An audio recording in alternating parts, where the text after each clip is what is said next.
សួស្តីបងប្អូនជនរួមជាតិខ្មែរជាទីគោរពតើប្រទេសថៃកំពុងរងបណ្ដាសាឬយ៉ាងណា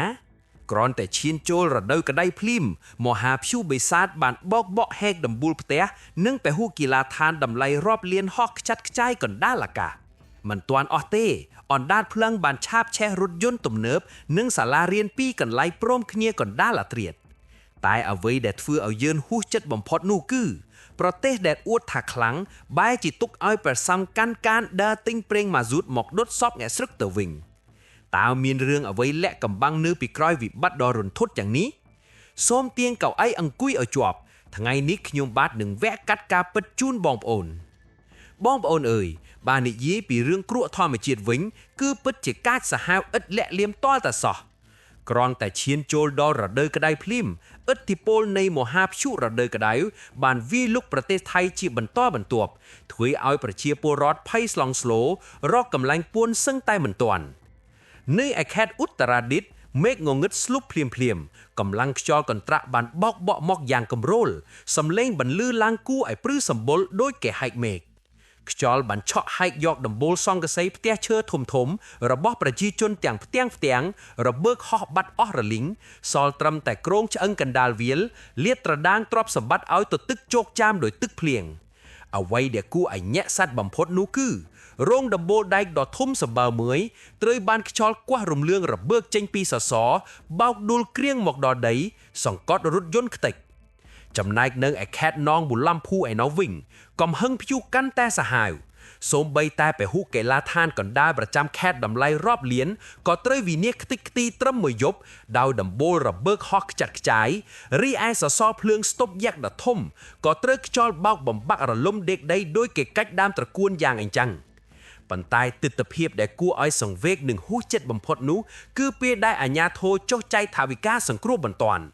លោកយាយលោកតាដែលជាជនរងគ្រោះបានត្រឹមតែអង្គុយតម្រង់ជួររងចាំទទួលលុយ 1000 បាតប្រមាណជាង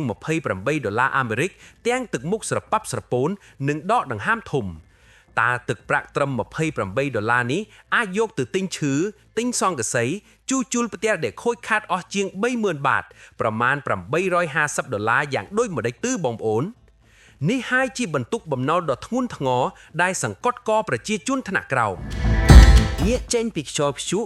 យើងមកមើលសោកនាដកម្មអគ្គិភ័យវិញម្ដងដែលកើតឡើងផ្ទួនស្ទើរតែរាល់ថ្ងៃដូចគេរៀបចំទុកនៅកណ្ដាលរាជធានីបាងកករថយន្តស៊េរីទំនើប Mark Benz មួយគ្រឿងបានផ្ទុះឆាបឆេះយ៉ាងសន្ធោសន្ថៃនៅលើផ្លូវល្បឿនលឿនអាកាសមានសំឡេងផ្ទុះលួនលឺគួរឲ្យខ្លាចផ្អើលចរាចរណ៍គាំងស្ទះរាប់គីឡូម៉ែត្រចុងក្រោយសល់ត្រឹមតែគ្រោងឆ្អឹងដែកពណ៌ខ្មៅកាន់តែរន្ធត់ជាងនេះទៅទៀតកង្ហាកញ្ចាស់មួយគ្រឿងដែលម្ចាស់ផ្លេចដកឌុយបានទុះសេះឆាបឆេះដុតផ្ទះល្វែង3ជាន់កណ្ដាលក្រុងបាងកកទាំងយប់ធ្វើឲ្យអ្នកភូមិរត់ចែកជើងគ្នាភ័យស្លន់ស្លោស្រែកឆោឡោពេញភូមិមិនត្រឹមតែប៉ុណ្ណោះភ្លើងបិសាចបានវាយប្រហារទៅលើអគារសាលារៀនរហូតដល់ទៅ2កន្លែងផ្សេងគ្នាក្នុងពេលតែមួយគឺនៅខេត្តផាត់ថាឡុងនិងខេត្តសុរាษฎร์ธาនីដោយបានដុតកំទេចអគារឈើចាស់คล้ายជាសមុទ្រភ្លើងកណ្ដាលអាធាចំណែកនៅឯខេត្តនគរនាយកវិញអណ្ដាតភ្លើងកម្រិត5ដ៏មហាកាយសាហាវបានលេបត្របាក់ផ្ទះឈើ2ជួនកណ្ដាលថ្ងៃត្រង់ចេះឆេះសន្ធោសន្ថៅសល់តែផេះធ្វើឲ្យម្ចាស់ផ្ទះរត់ចេញមកក្រៅបាតជើងសព្រាតទាំងបាតដៃទទេគួរឲ្យតក់ស្លុតជាទីបំផុតនេះសបញ្ជាក់ឲ្យឃើញពីភាពខ្វះចន្លោះនិងការធ្វេសប្រហែសយ៉ាងធ្ងន់ធ្ងរបំផុតបងប្អូនអើយមហន្តរាយធម្មជាតិមិនទាន់ចប់ផងវិបត្តិសេដ្ឋកិច្ចក៏ចូលមកគៀបសង្កត់បន្ថែមទៀតរហូតដល់ថ្នាក់រដ្ឋាភិបាលអង្គុយលែងជាប់ឥទ្ធិពលនៃសង្គ្រាមនៅមជ្ឈិមបូព៌ាបានធ្វើឲ្យប្រទេសថៃខ្វះខាតប្រេងម៉ាស៊ូតយ៉ាងធ្ងន់ធ្ងរនៅឯខេត្តក្រាប៊ីប្រជាពលរដ្ឋត្រូវបង្ខំចិត្តបោះបង់ការងារទៅដេកតម្រង់ជួររាប់ម៉ោងដើម្បីចាំដណ្ដើមគ្នាចាក់ប្រេងដោយរថយន្តស៊ីតែនដឹកប្រេងមក 8,000 លីត្រត្រូវប្រជាជនដណ្ដើមគ្នាទិញអស់រលីងត្រឹមតែមួយប៉ព្រិចភ្នែកពេលអត់ប្រេងថ្លៃដឹកជញ្ជូនក៏ហក់ឡើងដែលរុញក្រានឲ្យទំនិញហូបចុកគ្រប់មុខឡើងថ្លៃកាត់កនៅទីផ្សារខេត្តឆៃណាតប្រេងដូងឬប្រេងឆា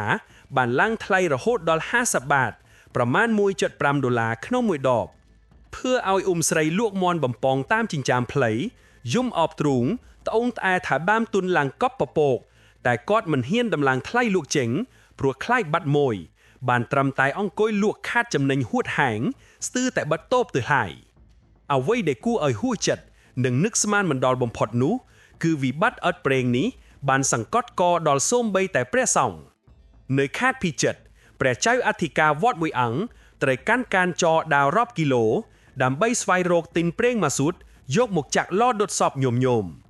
ព្រះអង្គបានត្អូញត្អែទាំងហួសចិត្តថាស្ថានីយ៍ខ្លះអត់លក់ឲ្យខ្លះទាមើលសម្បត្តិមរណភាពទើបព្រមចាក់ប្រេងឲ្យតើប្រទេសនេះកើតអីបានជារាំងខ្ទប់ទាំងព្រះរាំងខ្ទប់ទាំងខ្មោចបែបនេះភាពវឹកវរនេះបានធ្វើឲ្យប្រជាពលរដ្ឋថៃជិតអស់ការអត់ធ្មត់រហូតលទ្ធផលស្ទង់មតិទូទាំងប្រទេសទាមទារឲ្យនាយករដ្ឋមន្ត្រីលោកអនុធីនចេញមុខដោះស្រាយវិបត្តិជាបន្ទាន់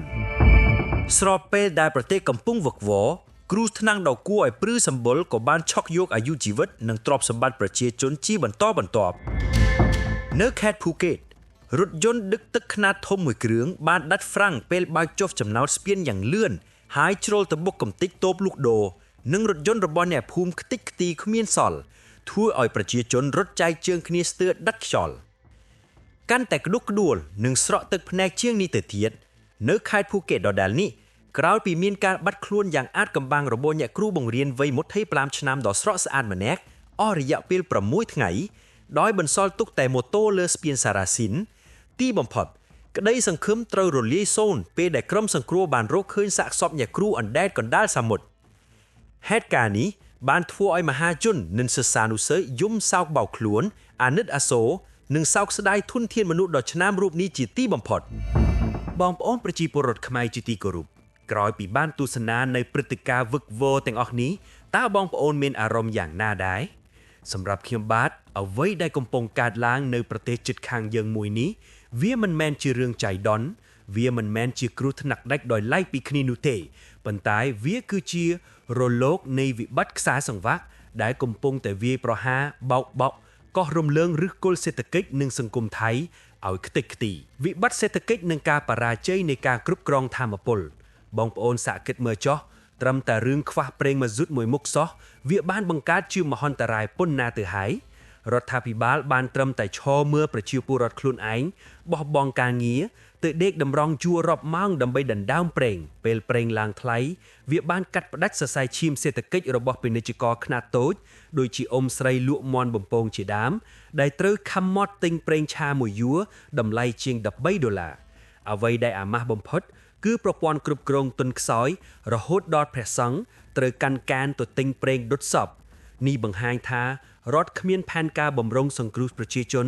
សូម្បីតែបន្តិចជំនួយរដ្ឋដែលស្មើនឹងទឹកមួយដំណក់លើវាលខ្សាច់ធម្មជាតិវាយប្រហារគំតិចផ្ទះសម្បែងតម្លៃរាប់ពាន់ដុល្លារប៉ុន្តែជំនួយសង្គ្រោះបន្ទាន់ដែលរដ្ឋផ្ដល់ឲ្យប្រជាជនគឺត្រឹមតែ$1000ប្រមាណ$28តើលុយ$28នេះអាចយកទៅជួសជុលផ្ទះយ៉ាងម៉េចទៅវាគ្រាន់តែជាការធ្វើប្រជាភិថុលួងចិត្តប្រជាពលរដ្ឋមួយគ្រាដើម្បីថតរូបយកស្នាដៃតែប៉ុណ្ណោះឯទុកសោកពិតប្រាកដគឺរិះជាញឹករែកពុនសម្ពាធផ្លូវចិត្តនឹងការធ្លាក់ចុះសីលធម៌សង្គមនៅពេលដែលសេដ្ឋកិច្ចធ្លាក់ចុះជំពាក់បំណុលគេការងាររកលុយមិនបានសម្ពាធសង្គមនឹងកើនឡើងយ៉ាងក្តៅគគុកករណីធ្លាក់ស្ពានស្លាប់នៃអ្នកគ្រូវ័យ25ឆ្នាំគឺជាសញ្ញាព្រមានដ៏គ្រោះថ្នាក់អំពីវិបត្តិផ្លូវចិត្តនិងជំងឺបាក់ទឹកចិត្តដែលយុវជនកំពុងលាក់ទុកក្នុងចិត្តតែម្នាក់ឯងដោយគ្មានអ្នកជួយដោះស្រាយនយោបាយលាក់មុខនឹងការអួតអាងលើគំនរទុកប្រជាជនចំណុចនេះហើយដែលយើងត្រូវសម្លឹងមើលឲ្យធូរបងប្អូនខណៈដែលប្រជាជនកំពុងត្រដាបត្រដួសដេកចាំចាក់ប្រេងយំអោបទ្រូងព្រួទំនិញឡើងថ្លៃងាកទៅមើលកងទ័ពថៃវិញគឺកំពុងតែបញ្ចេញសាច់ដុំយក drone ពិឃាតអត្តឃាតនិងអាវុធទំនើបតម្លៃរាប់លានដុល្លារមកធ្វើសម្ពយុទ្ធយោធាក៏ក្រាកដីជាមួយអាមេរិកទៅវិញនេះឆ្លុះបញ្ចាំងយ៉ាងច្បាស់ថាថ្នាក់ដឹកនាំរបស់គេផ្ដល់អាទិភាពទៅលើការអួតអាងអំណាចយោធាជាងការសង្គ្រោះក្រពះនិងជំរករបស់ប្រជាពលរដ្ឋខ្លួនឯងបងប្អូនជាទីគោរពឃើញគេរងគ្រោះយើងមិនត្រេកអរទេប៉ុន្តែយើងត្រូវយកភាពបរាជ័យរបស់គេមកធ្វើជាកញ្ចក់ឆ្លុះបញ្ចាំងបរាការពារខ្លួនត្រូវចេះសន្សំសំចៃនិងត្រៀមបំរុង វិបត្តិសកលលោកអាចជះឥទ្ធិពលមកដល់យើងគ្រប់ពេលត្រូវចេះសន្សំថវិកាសន្សំសំចៃទឹកភ្លើងនិងប្រេងឥន្ធនៈពេលមានអាសន្នគឺតែមានប្រាក់សន្សំក្នុងគ្រួសារយើងទេដែលជាខែលការពារដ៏ពិតប្រាកដយកចិត្តទុកដាក់លើសុវត្ថិភាពលំនៅឋានចូលរដូវក្តៅនេះសូមបងប្អូនត្រួតពិនិត្យដំបូលផ្ទះកាត់មែកឈើធំចោលនិងដាច់ខាតត្រូវត្រួតពិនិត្យប្រព័ន្ធខ្សែភ្លើងចាស់ក្នុងផ្ទះដើម្បីការពារអគ្គិភីពង្រឹងស្មារតីនិងក្តីស្រឡាញ់ក្នុងគ្រួសារសម្ពាធសេដ្ឋកិច្ចធ្វើឲ្យមនុស្សតានតឹងសូមបងប្អូនផ្ដល់កម្លាំងចិត្តឲ្យគ្នាជួយសួរនាំទុក្ខធុរៈសមាជិកគ្រួសារដើម្បីជៀសវាងបញ្ហាផ្លូវចិត្តដែលនាំទៅរកសោកនាដកម្មតើបងប្អូនបានទទួលមេរៀនអ្វីខ្លះពីព្រឹត្តិការណ៍ដ៏សែនរន្ធត់ទាំងអស់នេះសូមបងប្អូនចូលរួមបញ្ចេញមតិពិភាក្សានៅខាងក្រោមវីដេអូនេះទាំងអស់គ្នាដើម្បីចែករំលែកចំណេះដឹងសូមបងប្អូនជួយចុច like ចុច share វីដេអូដ៏មានអត្ថន័យនេះបន្តទៅកាន់មិត្តភ័ក្តិនិងសាច់ញាតិហើយជាពិសេសបំផុតសូមកុំភ្លេចចុច subscribe និងដាក់សញ្ញាកណ្ដឹងដើម្បីកុំឲ្យរំលងរាល់ព័ត៌មានក្តៅគគុកនិងចំណេះដឹងល្អៗដែលខ្ញុំបាទនឹងខិតខំស្រាវជ្រាវនាំមកជូនបងប្អូនទស្សនាជារៀងរាល់ថ្ងៃសូមអរគុណយ៉ាងជ្រាលជ្រៅចំពោះការតាមដានទស្សនាសូមគោរពលានិងសូមជួបគ្នាជាថ្មីក្នុងវីដេអូក្រោយបាទ